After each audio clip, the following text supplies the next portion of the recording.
Hey, how you doing? This is Craig Beck. Welcome to the Deeper Truth Show.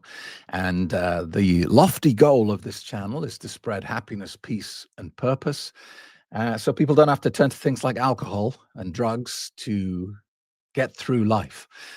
So today I've got a big question for you, perhaps the biggest question anyone can ask. What happens when we die? So the first thing I'm going to ask you is exactly that question. What happens when we die? In the comments below, because I want to hear what you think. It is important to have a belief. It's important to have an exit strategy. You need to know what happens next. And it's okay if you think nothing happens next. If you think that we're just, we're alive 1 minute and then we're dead and then we're worm food, that's fine, as long as that's what you believe. It's the not knowing that's the problem.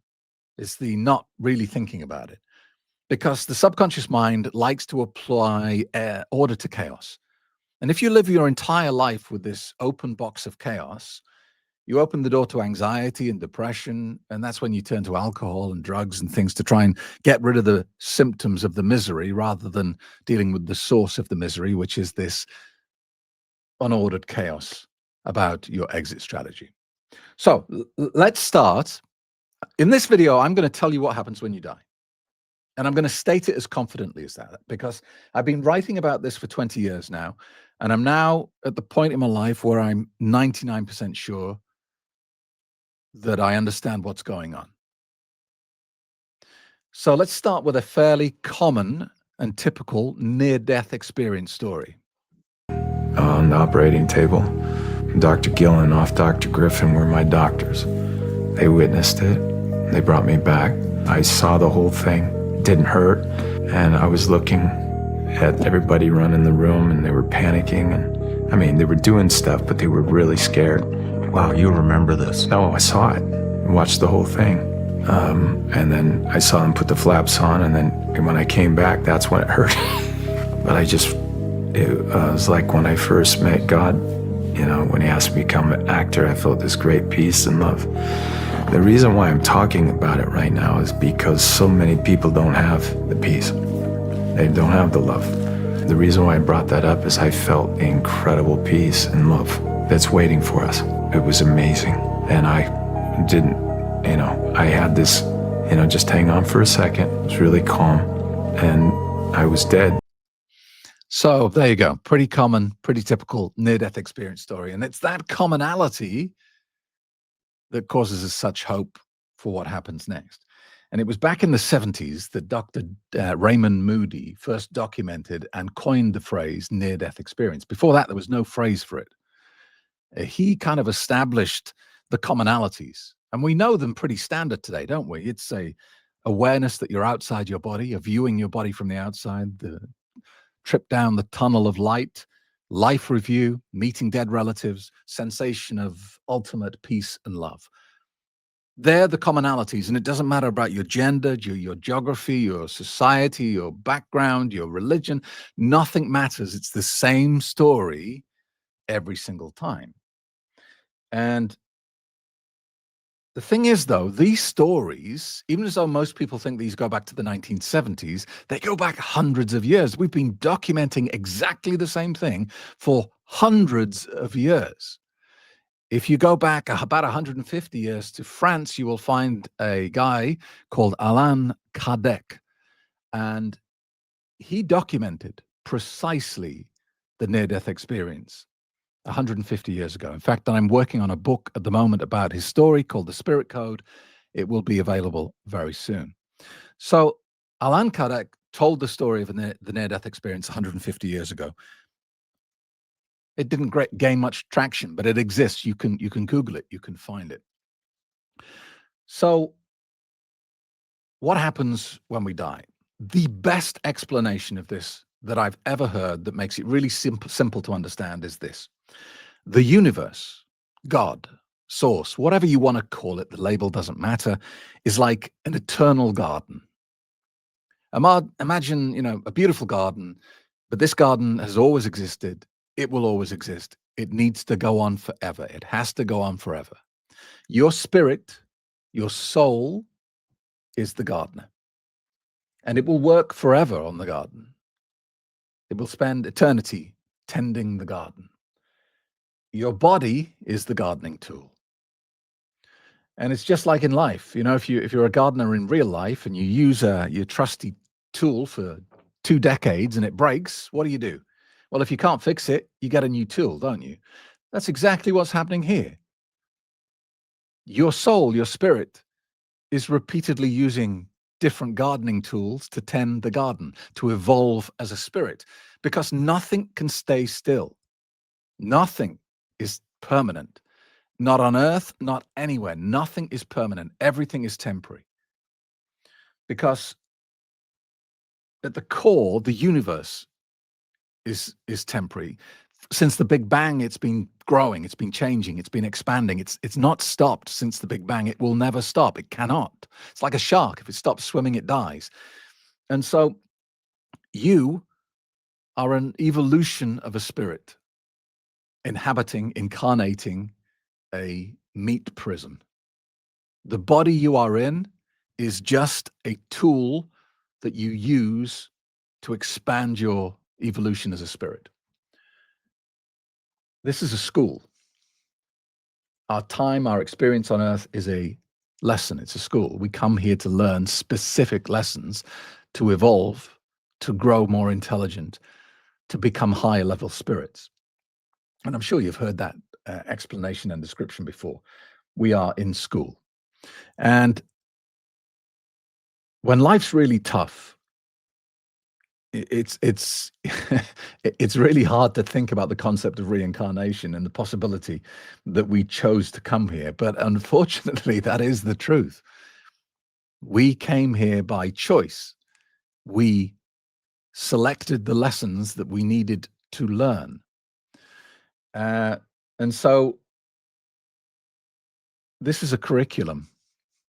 We are here specifically to learn very specific lessons. And if we don't learn them, we will just keep coming back over and over again until we do learn them. So the sooner you can wake up to the reality and start progressing and remembering who you are, the quicker you will accelerate your progress. So let's just make an assumption here. Let's just, for the sake of argument, assume I'm right. And let's not question it. Let's put it over there and treat it as fact.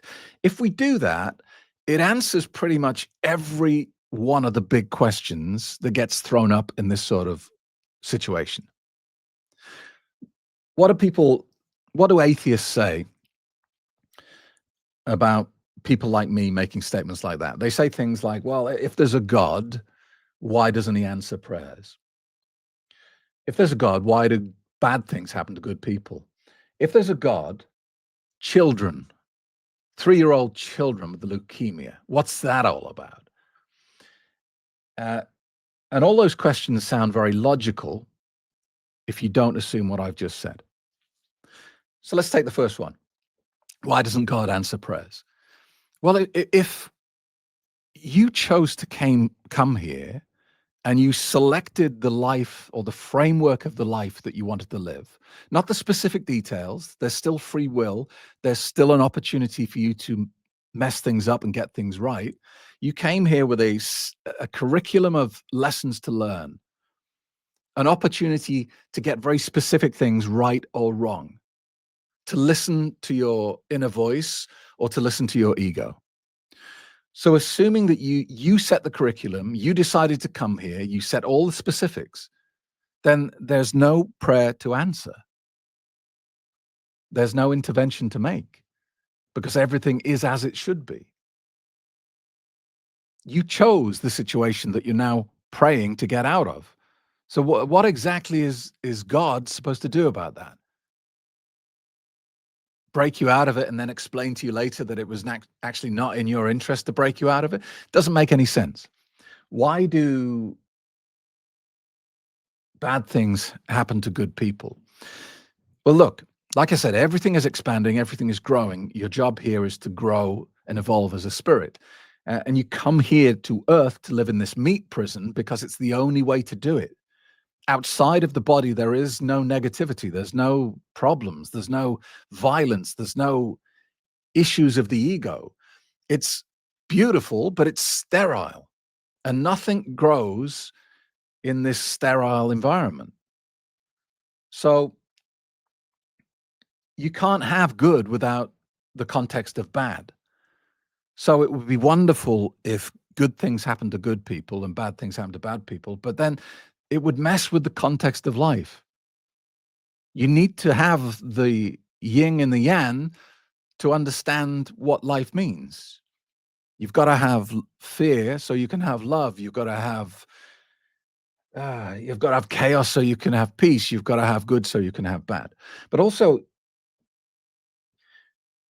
if you think that it's a problem that bad things happen to good people, I think it's just that you're looking at it on too short a time scale.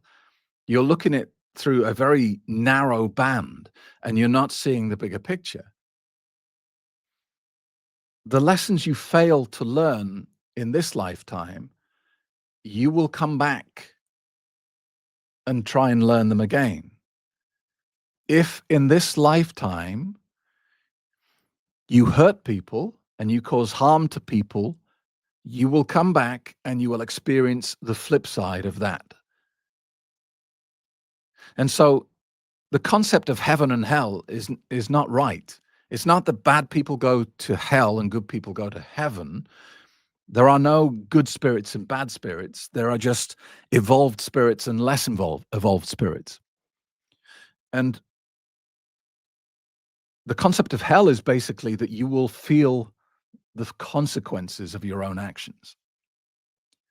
The suffering you cause to others, you will experience for yourself in another existence. And so to say there is no God because bad things happen to good people is to fundamentally miss what is really going on. This is much bigger. This is much more complex than our tiny human brains can comprehend. There are no mistakes. Everything is perfect. And the reason for me shifting this channel is because this is such an important issue that I have to talk about it. I have to raise it. And that's why I'm working on the Spirit Code. I also have a book on near-death experiences called The Light Beyond, Unveiling the Secrets of the Afterlife. You can get that on Audible right now. But I encourage you to go and check it out. But more than that, please, in the inner circle, if you've not got an account, go and get one. It's free, craigbeck.com. Tell me what you think. I really, really want to hear your thoughts on this. Thank you so much for being with me today. And I look forward to speaking to you tomorrow. Bye-bye.